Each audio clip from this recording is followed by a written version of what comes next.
Mithram and Bandhuvam, welcome to South Asia Maps. Swagatam Vanakkam. This is your presenter J. Reddy at your education channel South Asia Maps. We are continuing our series on human ecology predicament. Today we are taking a look at termination of Monroe Doctrine. Monroe was US President who announced the doctrine round about 1823 and 1898 it got terminated. And we are going to take an ecological view of this very fascinating aspect Dr. Cotton elucidates in his book The Overshoot and Ecological Basis of Revolutionary Change, Dr. Cotton's work. And this is my education channel, and if you are new to that, there are more than 330 educational presentations on varied diverse topics, human ecology to Indology. You can go and look at them. That is South Asia Maps J. Reddy. You can look at it. So that is today's fascinating discussion. Termination of Monroe Doctrine, the ecological view of the history. See, this is the old world. This is the new world, Euraphrasia. This separation says a separation of these two worlds, that is Monroe Doctrine. Monroe Doctrine says that European political powers cannot interfere with American nations, newly formed United States and newly independent Mexico, Bolivia, Peru and so on. Hands off, the president said to the old world leaders and nations. They thought America is a different country and there are two different worlds, two different hemispheres. They are entitled to pursue their own independent way of life and happiness without being interfered from the old world, and they does not want to get involved in the old world quarrels. That is the Monroe Doctrine, separation of two worlds. This is ecological basis that we are going to look at it. See, the discoveries and voyages around about 1500s, Columbian discoveries, and 1776 a new nation was declared independent, United States. 1806, 30 years later, they purchased vast amount of land, the Louisiana territory, because land has very few people at that time. In 1776, when the country was formed, there were 3 million people.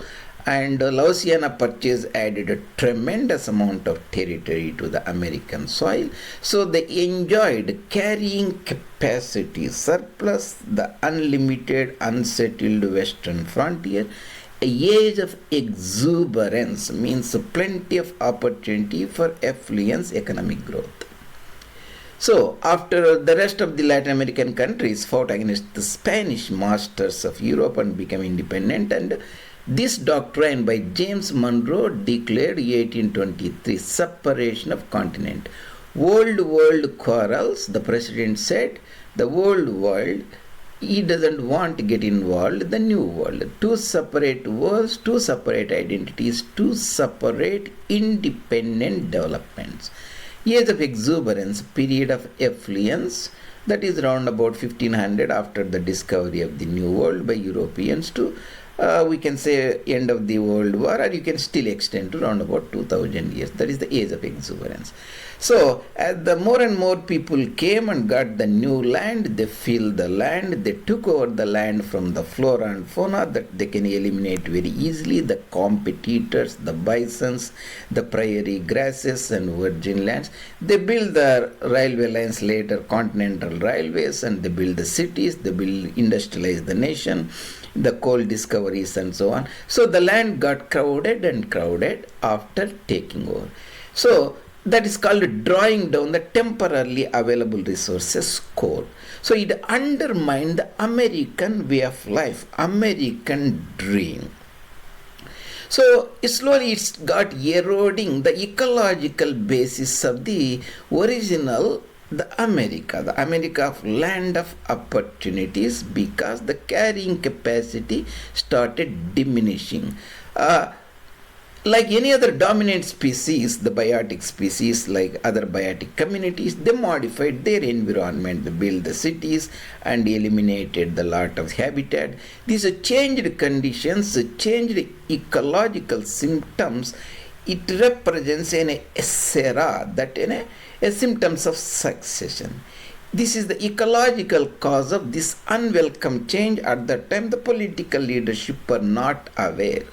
So slowly the land, the diminishing exuberance got shaded slowly into the loading phase. There is more and more load, ecological load, human load. So what happened? The American ship was there in a Caribbean country called Cuba. Somehow that the ship got burned accidentally or deliberately, we do not know. Cuba at the time was under the Spanish control. The American president McKinley declared the war. Previously, all the American leaders kept off the European affairs called the world quarrels. So McKinley declared a war, and Americans won that war, and later they took over the Puerto Rico, that was the Spanish territory that is close to Florida. And they also took over the Philippines from Spain. Whatever the territory the American leaders took before was a contiguous, in a sense, with the American coast, Atlantic to Pacific. Future that those territories like annexation of Texas, annexation of Californian lands, Alta California, Oregon territory were geographically contiguous, later nurtured as independent territories to be merged the United States, whereas Puerto Rico doesn't have a geographical contiguity. Philippines even doesn't have that geographical contiguity. That's what one of the contemporary American thinker, the Sumner, in his book wrote about the earth hunger. That means the Americans are taking over more land, like colonial powers like Britain and France took over the lot of the land, rest of the world. Colonies are essentially the invisible acreage where the controlling nation, colonial power, can get lot of resources from the colonized land. Shading of the ecological basis, Spanish-American War, colonies as invisible acreages. This is the land hunger, Sumner says. Deprivation of the frontier conditions of the American nation, that is a non-contiguous lands like Puerto Rico, Guam. Guam is a country that is close to Philippines in this area, Japan like that in the Pacific Ocean. Philippines, not for nurturing into full statehoods, but for as a colonial appendages. So close to 19th century, round about 1900, age of exuberance got shaded, and American culture of exuberance deprived of its frontier conditions, and that nurtured the carrying capacity surplus got distorted by this change. So it expressed itself militarily as earth hunger. Graham Summer says, Professor Summer, won the Spanish-American War. That is his interpretation, in a sense, ecological way. World type of political power by taking the possession of some overseas territory. That means previously when there was a plenty of carrying capacity surplus, age of exuberance, and American President Monroe said to the European nations, hands off, the America is totally cannot be involved in the Euro wars with the European world powers, the independence of the new world.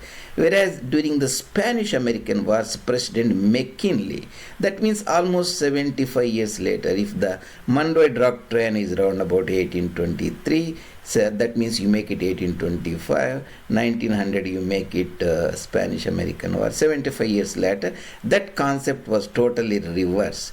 That is the ecological view Dr. Cotton says in his very fascinating inkling about that. And you can see here the William Graham Sumner, the professor, I think he passed away around about 1910 or so. He was a professor at many universities, Yale University and so on.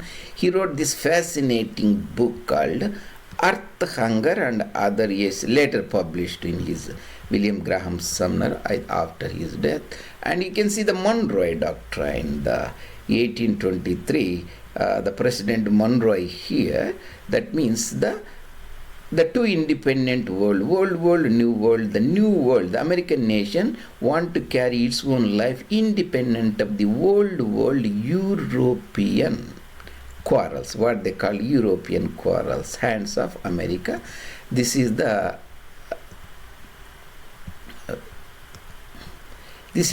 Monroe Doctrine.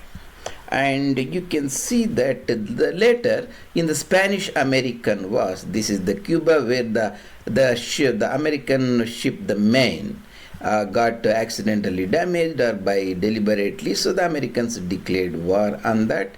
So the presidents declaring the war on that, and you can see the American presidents here. The McKinley was the 25th president, and Teddy Roosevelt was his war minister, essentially defense minister, and he played a prominent role. Later became the president around about later after McKinley's renouncing the office. And you can see the Monroe Doctrine was announced by James Monroe, the 5th president. Separation of the continents, and later practically the American nation become the world. They recognized inadvertently without knowing. So because the main reason Dr. Cotton's out is the ecological exuberance was deprived, the nation got more and more carrying capacity loads and carrying capacity deficits. That's why they started looking for the colonies. Else there is no need. Dr. Sumner argued for Americans taking over the Filipinos' lands and Puerto Rico and all these things that previously they denounced the Europeans doing. So we looked at the ecological basis of the James Monroe's doctrine at that time. In the plenty of carrying capacity, there were the years of exuberance and so on. And essentially after taking out the Puerto Rico, all this, they enjoyed more invisible acreage. So there are 3 acreages ecologically. Visible means, take for example, this is the United States or any village habitat. They can see their land, all the resources they get here. In the neighboring land or the land from distance, you can say invisible. You can essentially annex it or make a colony, and you can enjoy the resources, food, fiber and fishery resources, all other mineral metal resources of these colonies. That is the imperialism, colonialism, that what after the rolling back the Monroe Doctrine, the Americans did exactly the same thing because they lost the ecological basis of their Monroe Doctrine. That's what the essential point we are discussing today about the ecological basis of the Spanish-American War or termination of the Monroe Doctrine. Hope this will put you and give you a different perspective. Here we are giving the population also 1776, 3 million when the American nation became independent. Monroe Doctrine, there is 10 million people, round about 1900, that is 2 years before the Spanish-American War, there were around about 76, 70, enormous number of people and carrying capacity deficits. So carrying capacity and taking over, drawing down, diminishing age of exuberance, all fits into this concept of ecological view of termination of Monroe Doctrine. Mitram and Bandhu, see you later in other presentations, and I really appreciate you joining me. And if you take few moments and provide your feedback and suggestions and encourage the channel, that will be appreciated further. See you later.